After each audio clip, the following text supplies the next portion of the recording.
ফজরের নামাজ না পড়ে তোমরা যারা ঘুমাও, আমারে মাফ কইরো, আমি তোমাকে একটা শক্ত কথা বলি বাপ, যাদের কপালে ফজরের নামাজের সেজদা নাই, তোমরা সব বাবারা ভাইরা রাস্তার কুত্তার লগে তোমারে মিলাইয়া দেখো, কুত্তার লগে তোমার কোনো পার্থক্য আছে কিনা। সোজা কথা, কুত্তার সাথে মিলাইয়া দেখো, কুত্তার লগে, কুত্তার লগে।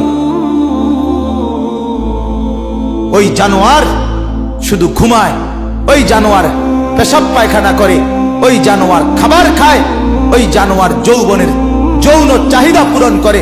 তুমি জানোয়ার একই রকম, ওই জানোয়ার সেজদা ছাড়া জাগলো, তুমি জানোয়ারও সেজদা ছাড়া জাগলা।